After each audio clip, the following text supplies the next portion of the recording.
Rice and shine চ্যানেলে আপনাদের সকলকে স্বাগত। গুরুজনদের জন্য রইল আমার সশ্রদ্ধ প্রণাম, আর ছোটরা তোমাদের জন্য রইল আমার অনেক অনেক ভালোবাসা। আগের দিন দেখেছি ভগিনী নিবেদিতা ছিলেন দেবী বীণাপাণির বরপুত্রী, আর তার এই সহজাত করুণা ও ভালোবাসার কথা মনে করেই রবীন্দ্রনাথ নিবেদিতার উদ্দেশ্যে বলেছিলেন তিনি হলেন লোকমাতা। তাহলে ছোটরা, তোমরা আবার চোখ বন্ধ করে বসে পড়ো। আমরা তার জীবনের শেষ অংশটি আজকে বলবো।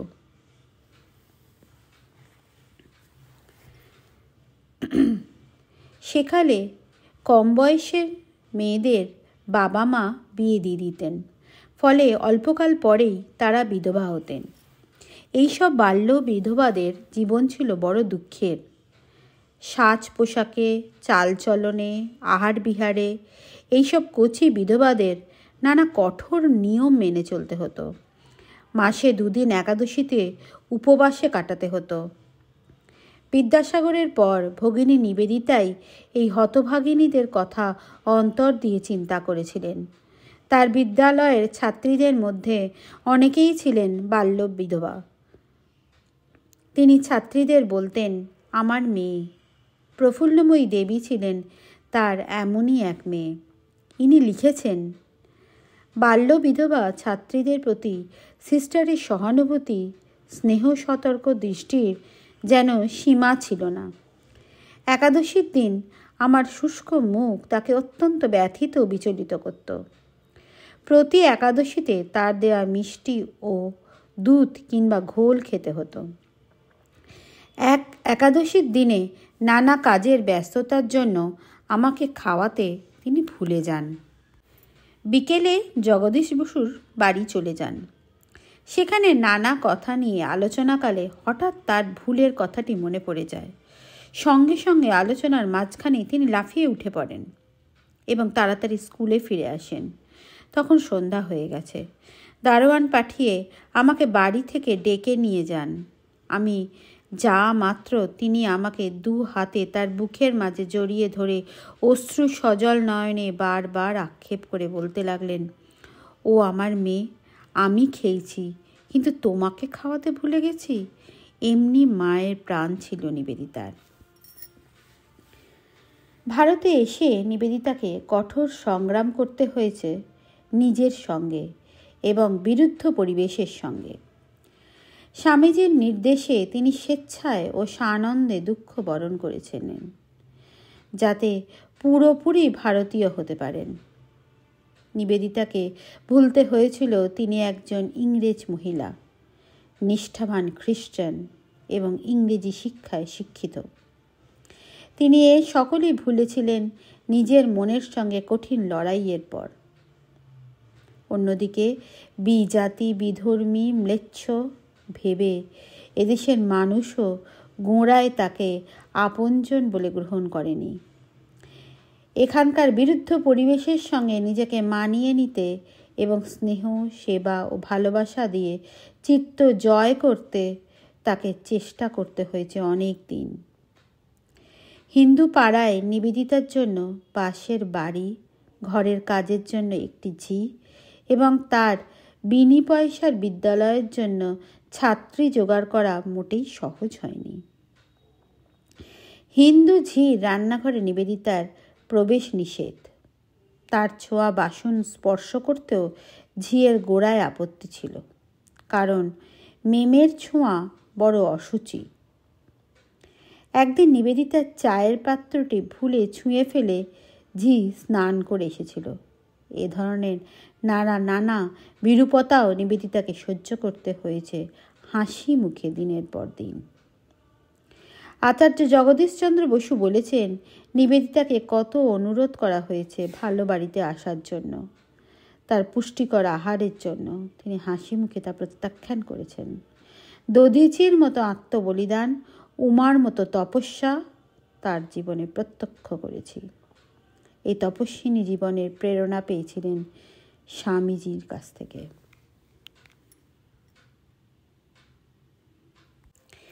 নিবেদিতার প্রাণের টান ছিল হিমালয়ের প্রতি।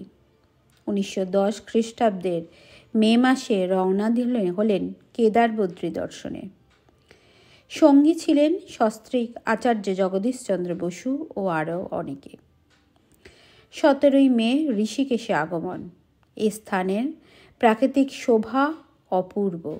খরস্রোতা নদী জাহ্নবী, তীরে তীরে শত শত সাধু সন্ন্যাসীর কুটির, অদূরে পর্বত শ্রেষ্ঠ হিমালয়। যাত্রীরা দল বেঁধে পথে নেমেছে। মুখে কথা কম, অনেকের হাতে জপের থলে। একের সঙ্গে অন্যের দেখা হলে হাত তুলে বলে, জয় কেদারনাথ কি জয়, জয় বদ্রী বিশাল কি জয়। নিবেদিতা চোখ বড় বড় করে সব কিছু দেখেন, শোনেন আর বিস্ময়ে হতবাক হয়ে পড়েন। নিবেদিতা সকল যাত্রীর সঙ্গে মিশে গিয়ে মনের খুশিতে আলাপ পরিচয় করতেন। কখনো পায়ে হেঁটে, কখনো ডান্ডিতে প্রকৃতির মনোরম দৃশ্য দেখতে দেখতে কেদারে এসে উপস্থিত হলেন। মন্দির দর্শন মাত্র যাত্রীদের দেহ মনের সকল ক্লান্তি দূর হয়ে গেল। মনে হলো শ্রম সার্থক, জীবন ধন্য। 30 মে সকলে মন্দিরে পৌঁছলেন। সন্ধ্যারাত্রির পর মন্দির খোলা হলো।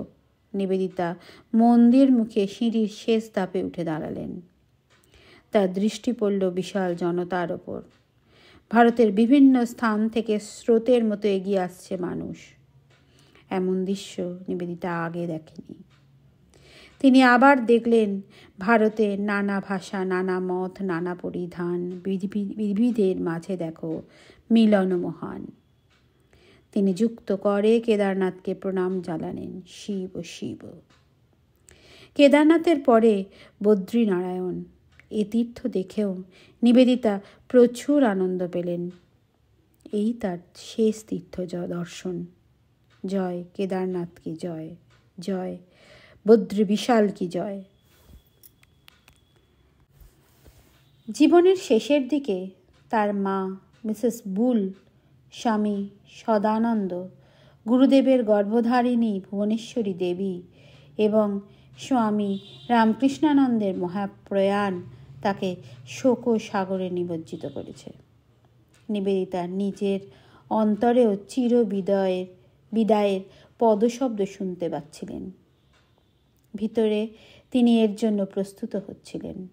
দার্জিলিং যাত্রার আয়োজন সম্পূর্ণ করে উদ্বোধনে গিয়ে স্বামী শারদানন্দ, গোলাপমা, যোগিনমা সকলের সঙ্গে দেখা করে আশীর্বাদ নিয়ে এলেন।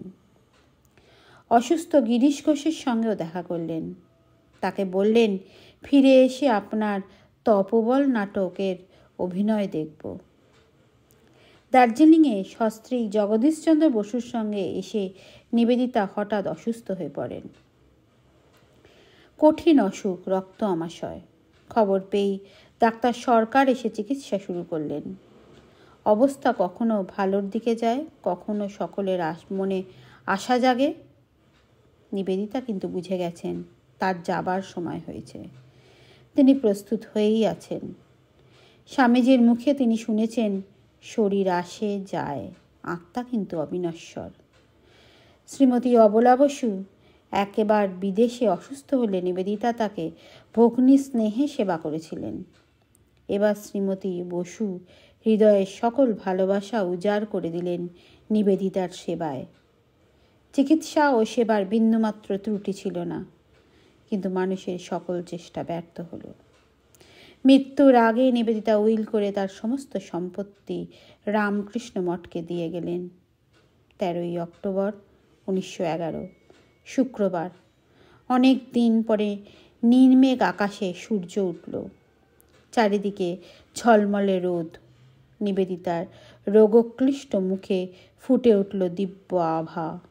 তিনি অস্পষ্ট স্বরে আবৃত্তি করলেন, তরুণী ডুবছে, আমি কিন্তু সূর্যোদয় দেখব। তারপর সব শেষ। মাত্র 44 বৎসর বয়সে এই মহাজীবনের অবসান ঘটল।